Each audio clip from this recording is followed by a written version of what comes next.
The campaign for social science is still quite young. It was set up a couple of years ago, but it's growing in membership and in momentum.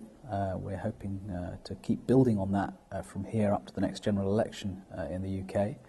And we've been looking at a number of issues. One thing we focused heavily on is the role of social science in policy, making a strong case for the contribution that social science makes to the policy process and to answering many of the big policy challenges that confront government and society more generally, whether it's an ageing society, issues around data, climate change, all the big questions that are top of these sorts of agendas.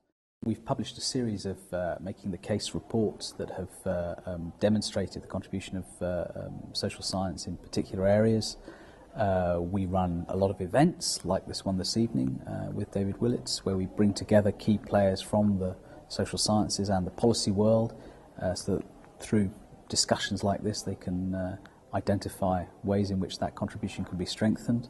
And we do a lot of advocacy, responding to parliamentary select committees, government inquiries of varying kinds, just to really make sure that the voice of the social sciences is being heard loud and clear in the policy world, in Whitehall, in Westminster, and ideally in the media and with the wider public.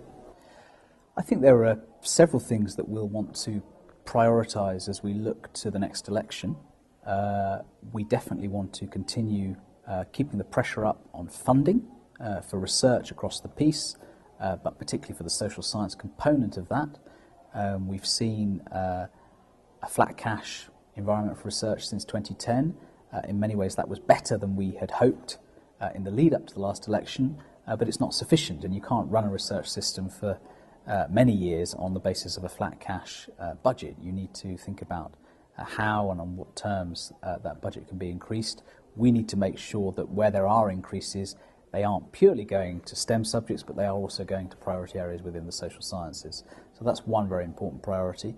I think a second is this whole area around the role of social science evidence in the policy process, where we need to build on the various positive initiatives that are out there, like the What Works centres, various things that the Government Office for Science is doing, the role of social science professionals within Whitehall, and just ensure that the structures and processes are in place to really get social science into the bits of the policy process that matter. And then I think we also need to do a lot to monitor the health and vitality of the social sciences in our universities, both at undergraduate but particularly also at postgraduate level, where there are real worries again across the board about the number of people and the sustainability of various courses. So there's a lot to do, a lot to think about, and I think a very important role for the campaign in marshalling and coordinating a diverse range of opinions from the social science community, and making sure that that voice is being heard, as I say, in government and elsewhere.